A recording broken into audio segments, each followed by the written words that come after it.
ఇంకొక డౌట్ వస్తది ఏంటంటే, ఇప్పుడు మీరు చెప్పారు degree with IAS, IPS fine that is good. But పాపం కొంతమంది ఉంటారు మేము ఆల్రెడీ డిగ్రీలు చేసేసాం అయిపోయింది. మరి ఇప్పుడు మళ్ళీ డిగ్రీ విత్ ఐఏఎస్ తీసుకోలేం కదా! బట్ మేము అవ్వాలనుకుంటున్నాం అనే వాళ్ళకి మీ తక్షశిల వాళ్ళు ఏం ఆన్సర్ ఇస్తారు? తక్షశిల ఐఏఎస్ అకాడమీ నుంచి ఈ కోచింగ్ ప్రోగ్రామ్ అనే దాన్ని హ్మ్. ఆహ్, మేమొక ఒక ఐడియల్స్ తీసుకొని ఈ ప్రోగ్రామ్‌ని ముందుకు తీసుకెళ్తున్నాం. హ్మ్.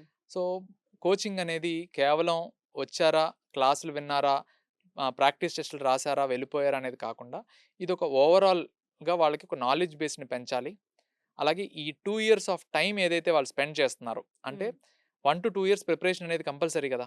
హ్మ్. సో, ఆ 2 ఇయర్స్‌ని మేము ప్రాపర్‌గా యుటిలైజ్ చేసుకునేటట్టుగా masters in public policy hmm. అనే ప్రోగ్రామ్‌ని మేము లాంచ్ చేసాం. హుహు. సో, ఇక్కడేంటంటే తక్షశిలాలో ఈ సివిల్ సర్వీసెస్ కోచింగ్ ఎవరైతే గ్రాడ్యుయేషన్ కంప్లీట్ అయిన వాళ్ళు తీసుకోవాలనుకుంటున్నారో, వాళ్ళకి రెసిడెన్షియల్ కోచింగ్ ప్రోగ్రామ్ మేము లాంచ్ చేసాం. ఓహ్! ఉంది. ఆ! సో, ఈ రెసిడెన్షియల్ కోచింగ్ ప్రోగ్రామ్ యొక్క బెనిఫిట్స్ ఏంటి అంటే బేసిక్‌గా మీరు ఈ ఇయర్ రిజల్ట్స్ చూసుంటారు. 2025, 26 రిజల్ట్స్‌లో మంచి రిజల్ట్స్ ఎవరికొచ్చాయి అనేది మనం చెప్పొచ్చు. ప్రాక్టికల్‌గా అందరూ అడ్మైర్ చేసేవి మీరు జేఎంఐ జామియా మిలియా ఇస్లామియా హ్మ్. ఇన్‌స్టిట్యూట్ నుంచి ఒకే ఇన్‌స్టిట్యూట్ నుంచి 38 మంది ర్యాంకర్స్ వచ్చారు. హ్మ్. అలాగే తమిళనాడు గవర్నమెంట్ స్కీమ్ హ్మ్.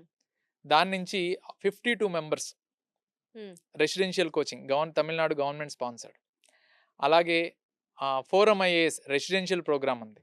సో, ఈ రెసిడెన్షియల్ ప్రోగ్రామ్స్‌లో పిల్లలకి ఆ ఇన్‌ఫ్రాస్ట్రక్చర్ సపోర్ట్ ఇచ్చి 24/7 కన్సిస్టెంట్‌గా పిల్లల్ని మానిటర్ చేయడం, సూపర్వైజ్ చేయడం గనక జరిగి ప్రాపర్ గైడెన్స్ అనేది ఇస్తే హ్మ్. రిజల్ట్ చాలా బావుంటుంది. ఓకే.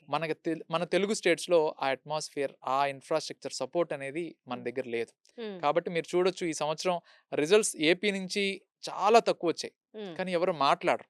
రిజల్ట్ ఎక్కువొస్తే మాత్రం మావే అని అందరూ చెప్తారు. హైలైట్ చేసుకుంటూ ఉంటారు. రైట్. బట్ రిజల్ట్స్ రాలేదంటే ఎవరు కాంట్రిబ్యూట్ చేయాలి? హ్మ్. ఎవరి ఫెయిల్యూర్ అది?